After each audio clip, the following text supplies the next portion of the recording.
Hi there, Robin here, and today we are going to be talking about this radio right here. It's a head unit for either your boat, your ATV, whatever you've got. If you're looking for a radio that is good at being moisture resistant and has Bluetooth on it, plus AM/FM radio with an aux, this is going to be the way to go. We're going to see it in black, but it's also available in white, which is called the PLMRB29B, W for white, B for black, and these also get put in a lot of packages. So if you see the same radio, it's the same radio. So Pyle makes about a dozen different models, and they're all very similar when it comes. There's 6 of them, both in black and white 3 series, which are very close to each other. It's just going to be when we actually power it up, the way the display on this particular one lays out, and the way the back blue LED lights up. That's going to be the big feature on it. Now it's got a basket connection to it, so this way is how you're going to get it in a splash guard or straight into your install. You don't need to get a splash guard, but optional.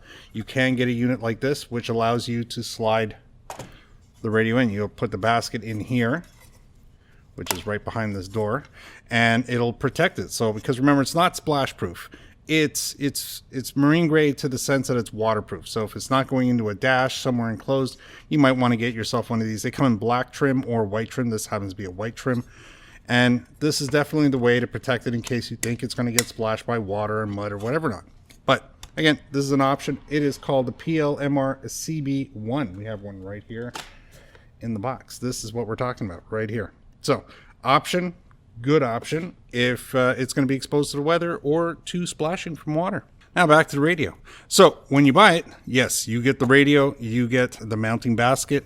There are some accessories in the box. As this radio currently stands, it has 2 harnesses on the back of it. One harness is going to be dedicated for all the speaker wires, and the second harness is going to be dedicated for the power. Also, there is RCA output for front left and right, rear left and right, and there's an antenna right next to it. Now, if you want to use the radio, you're going to need to get yourself an antenna if you don't currently have one on your boat or ATV. This happens to be a flexible antenna that just gets plugged in the back, and you just throw this up or down. Now, this is good for a wood or fiberglass install. This is not good for a metal boat, just like why we don't have these in cars. And for reference sake, this is called the PLMRNT1. There you go. Also in the box, some keys, and I'll show you how that works. That's to release and unlock the basket. You're also going to get a remote control. If you'd like the remote control, don't lose it because, you know, it's a small remote control. And amazingly enough, besides the instruction manual and warranty card, they're going to give you, I'm going to dig these out of the bag here. This is always impressive, these little things. You get 4 of these little rubber stoppers. Now, if we turn the radio back towards us, we're going to see that there's a rubber stopper here. They literally give you 5 of these rubber stoppers. This is for your aux, your 3.5 input.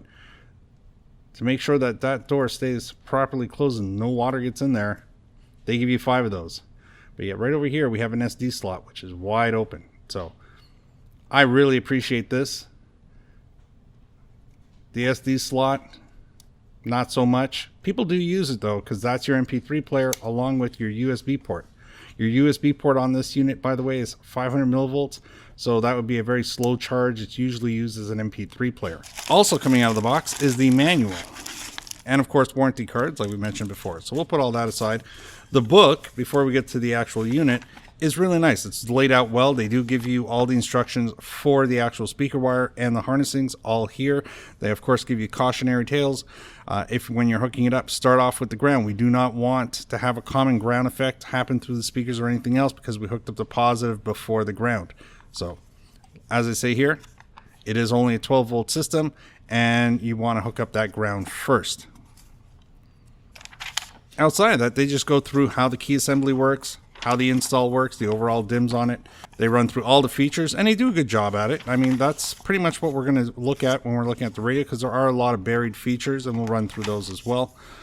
And that's pretty much it. I mean, it just keeps going on, tells you what the remote can and can't do, and tells you how to change the battery. It's always a good way, something to know, especially before you throw the manual away. So what we're going to do now is we are going to slide the basket off, show you how that comes off. There's 2 ways. Now, of course, if you're installing it, you just basically have to unlock the sides of the unit. So you can grab your little key, it's got a little flip on it, get underneath there, pull it up, pull back on the basket a little bit. There's a little notch there that's catching on. We're just getting it off that little notch. We're going to repeat the same thing on this side, get the key out of the way, and there you go. This will slide right off.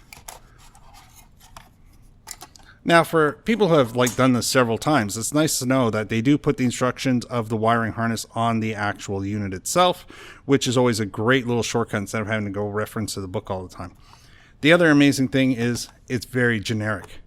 The cover plate, the baskets, all these things from, I'm going to say the bulk of the manufacturers out there all work exactly the same.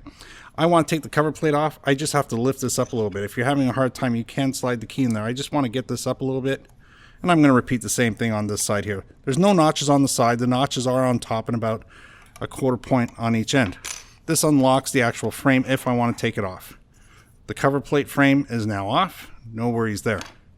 To get it in the basket after you've installed it, you just slide it in. Make sure these guys are pushed in slightly after your install, because sometimes they do get pushed out a little bit. So again, when you're using the basket, there are no actual screws in here. All you need to do is bend up these actual flaps here to tension it and tighten it into place, and that's it. You've done your job for the install. Again, if you're using the splash guard, you're going to follow the same instructions. Now, the unit is a plastic metal body hybrid, which is all buried inside there, and then they wrap the whole thing to make it as sealed as possible. So what we'll do just before we power it up is look at the harnesses. The first harness has 8 wires on it, and there's a green pair, a white pair, a gray pair, and a purple pair. And if you've ever installed a radio in the last 20, 30, 40 years, these colors are very standard. The harnesses are different, but the colors are standard. So if you're removing a radio and putting a new one in, you can use the old radio, if it worked properly, as a reference to wiring up the new radio, and then you'll be able to just plug the harnesses in the back. So that would be our speaker.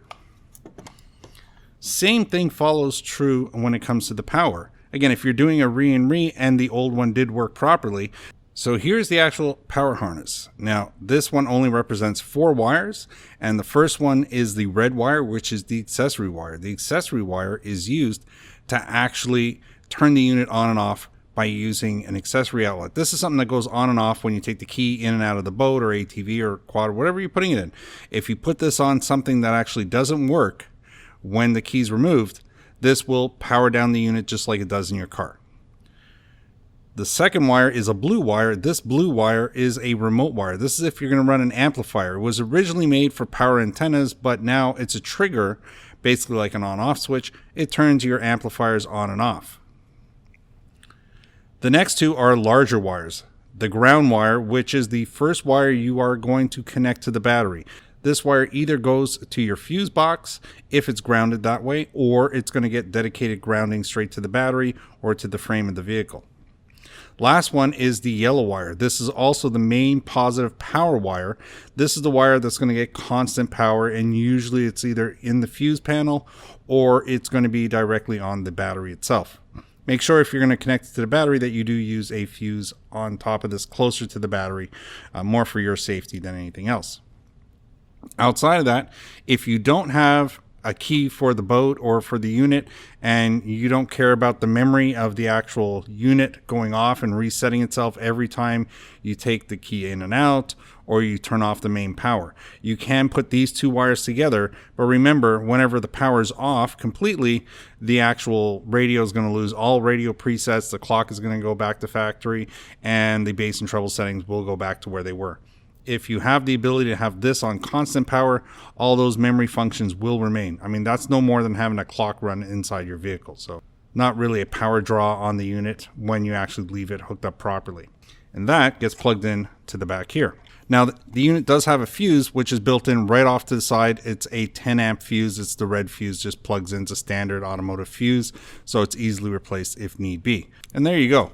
That's everything for the unit when it comes to wiring. So what we're going to do now is we're actually going to power it up so we can have a look-see at what the display looks like. All right, so here we are. We have it all plugged in now.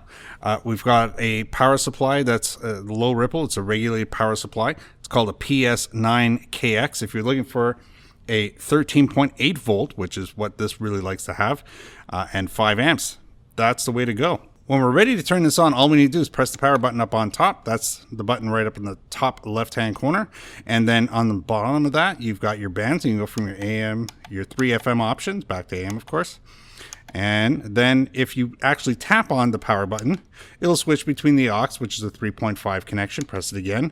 Bluetooth, which allows you to pair off. If I had a USB or SD card in here, I'd be able to press that button again and it would show that. Without it, it just skips over and goes right back to radio. On the right side, it's got an automatic music search for the tuner. So if you're dropping your boat in different places or you're constantly having to kill the power on it, that's a great button to have. Again, your clock is located right here. If we actually push on the button, we're going to get features like our bass, our treble, our balance, and our fade option. It also has built-in EQ options, so if you don't use bass and treble, you can just go through classic, rock, pop, flat, that sort of thing. And again, then you've got your loudness on-off option, your local distance setting for your radio, stereo, mono, and your clock settings. Now the unit also has a built-in microphone, so when you do pair off this, it's not a media device, it's actually a hands-free, so it does play your music, and it also takes your calls via the microphone that's built right into it. On the top right hand corner, there's a reset. So if I took a pin or a needle and I stuffed it in there and I just click the button that's behind here, it'll reset the entire unit back to factory. At the bottom is where they line up your presets for your radio stations, plus options like your random play, your repeat, your play pause, all that kind of stuff. Just down here, and the very last button's mute, which is kind of nice because opposite to the volume knob. The volume is easy, it's digital, just goes straight up and down, and that's pretty much it. Outside of that, that's what makes this so popular. Remember, there's a little film on here. You can peel that off when you're all done your job. Outside of that, remember, there is a remote control in the package, and the remote control is going to run all the basic functions that we saw on the unit here. If you connect to your Bluetooth, all the basic functions could be used on the unit or straight off your phone. And there you go. No more complicated than that. Nice, easy unit to install. So big question, do I recommend this? Of course I recommend this. This is great. This is a great seller for us. You'll really enjoy using it if you're looking for a basic functionality with good amount of power with all the important features on it, because really that's what comes down to, is all the features that are included at the price. The price is also as important as everything else because that's what draws you in. You're not going to be disappointed with it.